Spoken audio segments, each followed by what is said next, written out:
Hi, this is Fihan. The internet is a wonderful place.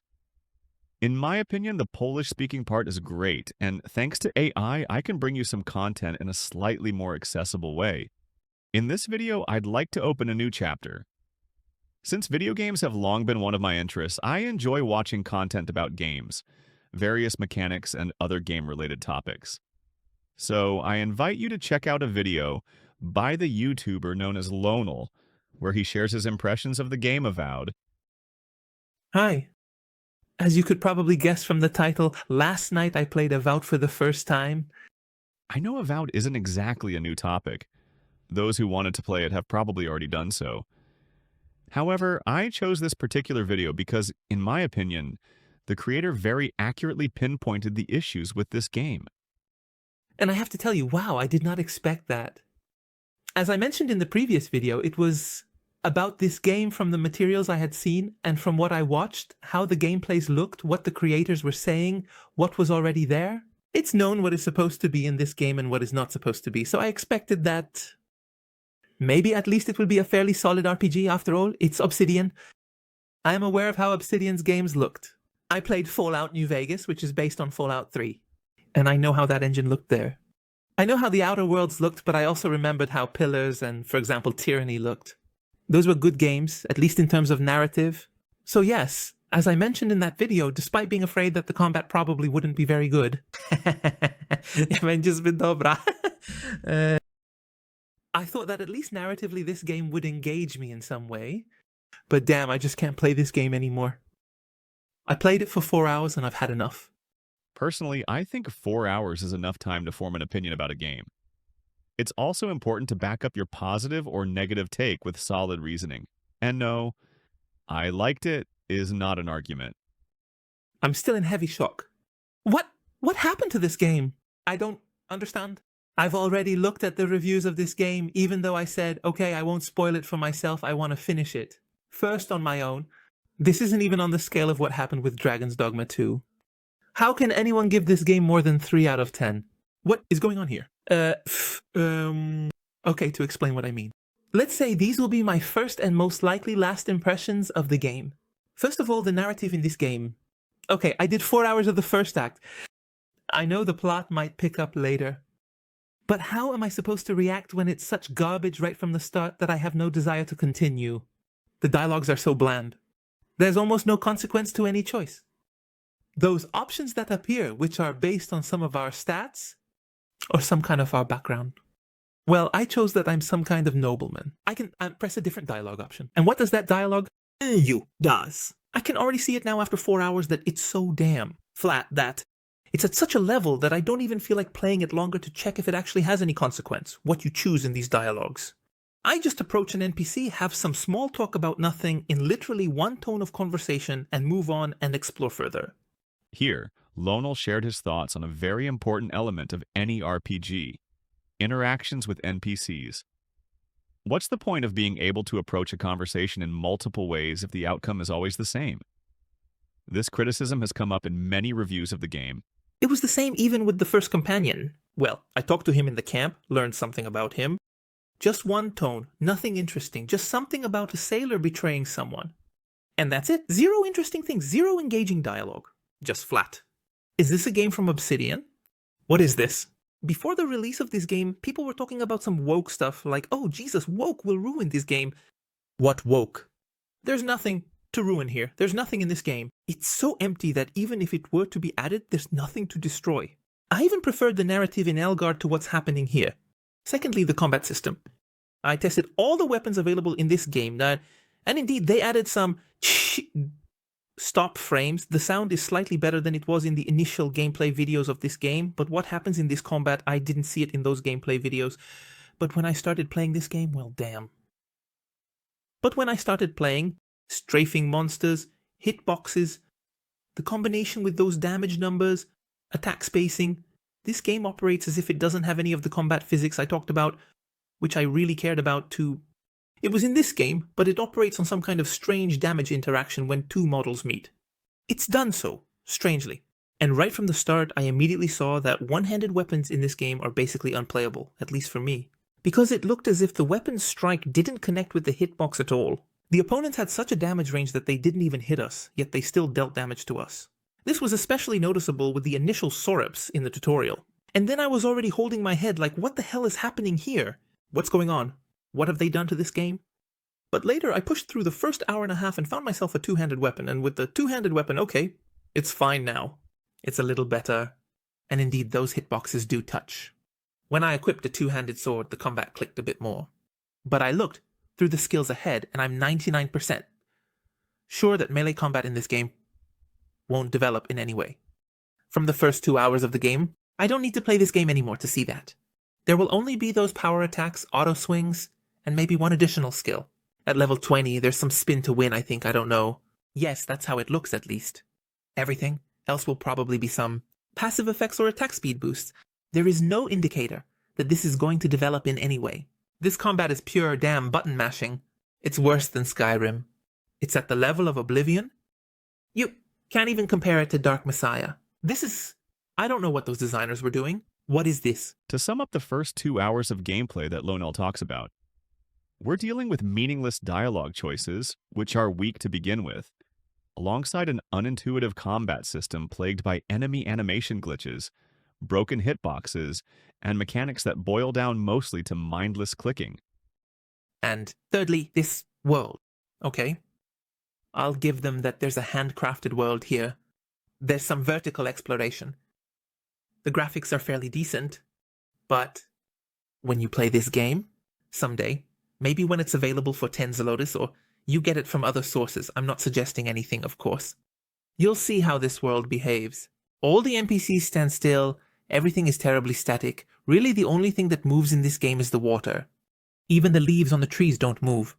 I generally have the impression, when I play this game, as if I were playing an isometric RPG and someone during the design of this game decided that they would turn it into an FPP, and they put the player into this perspective to explore the world. And great, there's a vertical terrain, there are some collectibles hidden, I managed to find something there, some useful item, in some, I don't know, channel, behind a hidden wall. But this world gives the impression of, I don't know, what is it, some kind of model. Never before, when playing an RPG, have I had the feeling that I'm just in some, I don't know, tech demo on a map. I know that, for example, Dragon's Dogma got a lot of flack for its performance. Well, because the game really did run like crap. But damn, I entered this city, Dragon's Dogma, and there were those NPCs, everyone was moving, you could talk to each of them, and each probably had something to say. And I had some impression that, well, this is indeed some kind of world. Fantasy. In this avatar, I have the impression that he was walking through some ruin, that the whole world is a ruin with just a few NPCs randomly placed to push the story forward. I had this impression from the very beginning. We often hear about immersion in video games, how they let you truly sink into their worlds. But there are plenty of ways to completely break that immersion. You've got something urgent to do, every second counts. But a quick round of cards won't hurt, right? And here, you're thrown into a world of mannequins where, as Loanel cleverly pointed out, the only thing that moves is the water. Must be a bug. And I am 4 hours into the game, 4 hours. And I recorded this video because after clearing that first area, I reached the first some kind of bigger boss, that bear, and I keep clicking on it. Alright, it's on the hardest difficulty level. It's an RPG like Skyrim, so I expected the scaling to be what it is. But I keep clicking on that bear and my companion died to it. That bear charges at me with some phantom charges forward, hitting me with some invisible hitbox, AoE attack, which even though I dodged, I still take damage from. Yes, I click on that bear, I get a status lock from it, and I don't one-shot it. I read the game, click on that bear again, and I'm wondering, what the hell am I doing here? What am I actually doing? Why am I not playing on the hardest difficulty level that was added in a free update? Why am I not continuing my save on modded Skyrim? Why not play through Dark Messiah again with a different build? Why? I don't even start up, I don't know, Half-Life 2? To have normal physics in the game, to shoot and use the gravity gun to throw objects around the world, to feel that it's possible to create a proper world simulation? That's the only thing I think about when I play this Avowed. I don't even feel like I wasted money, I just found out what my limit is. Avowed is my limit. Fuck this shit. How could Obsidian mess it up so badly? And there are 2 bonus memes. The first is that it has already happened to me twice that they got deleted. Saves, which made me repeat that damn bear because the save that was 20 minutes ahead got deleted. I don't know how, maybe some autosave read it and overwrote my quick save. I have no idea, maybe they'll fix it. And the second is how those monsters with the skulls work. Who came up with this? There's a system here where if we don't have a weapon upgraded to the appropriate level, for example, to the blue level, then if a monster is marked in blue, we only deal maybe 10% damage to it. And there's no indicator that it is, I don't know, he has a better clip set up so that it's visible, you can see that he's somehow tougher.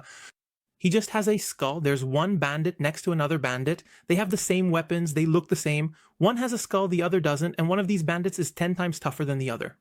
Great system. At this point, it's not even a system. It feels more like developer laziness. Why bother creating meaningful differences between enemies, giving them clear indicators of strength, a better armor set, a visibly stronger weapon, or even just making them slightly larger?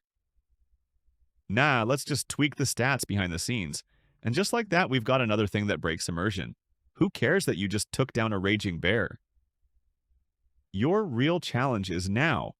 That scrawny bandit in rags wielding a stick instead of a sword. I'm fed up. I know I said I would probably record a review of this game. Sorry, I won't record it, I can't do it. Maybe, if I somehow thaw out tomorrow after work, come back home, maybe I'll decide, I don't know, to make a new save on a lower difficulty level and push through the game just to say I finished it and not have someone accuse me of playing for 4 hours and not commenting. Then play 4 hours of this game yourself and don't reach the same state as I did. How the hell can you rate this game higher than a 5 out of 10? 5 out of 10? Valgard compared to this game is 10 times better. This is some kind of...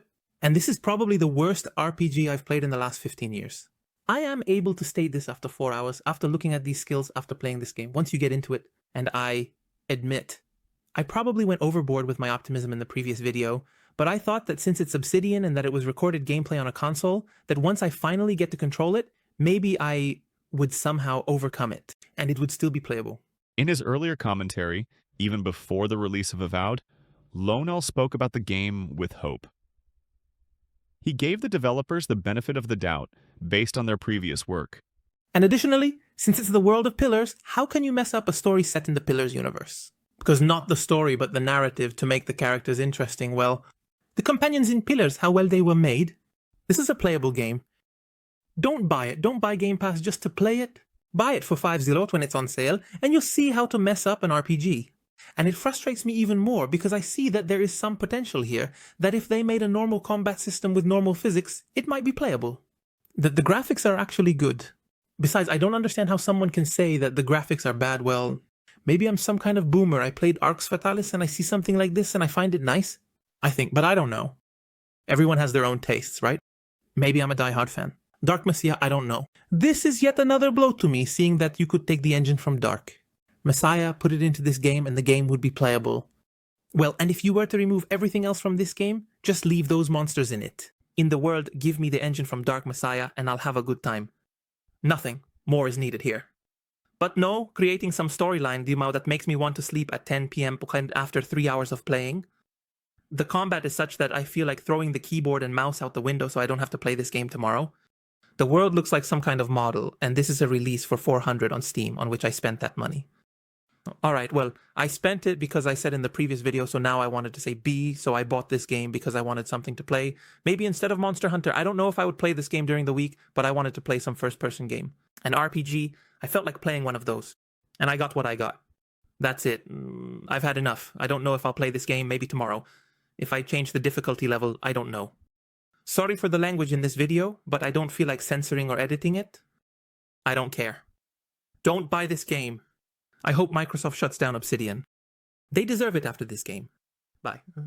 And with that positive note, we wrap up Loanel's video. Personally, I haven't played Avowed, and honestly, I don't plan to. Doesn't matter if it's $20, $10, or even $2 during some sale. I value my time and hard-earned money, and I know there are plenty of 5, 10, or even 15-year-old games I've never played that offer way more than this mess ever could. All I can say is I'm grateful to Loanel and other similar YouTubers for warning us about games like this.